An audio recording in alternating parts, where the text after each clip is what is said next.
الله الذي خلق السماوات والأرض وأنزل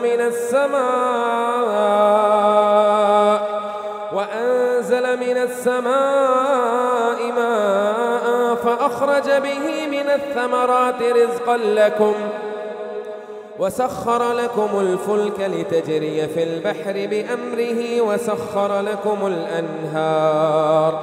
وسخر لكم الشمس والقمر دائبين وسخر لكم الليل والنهار وآتاكم من كل ما سألتموه وإن تعدوا نعمة الله لا تحصوها إن الإنسان لظلوم كفار.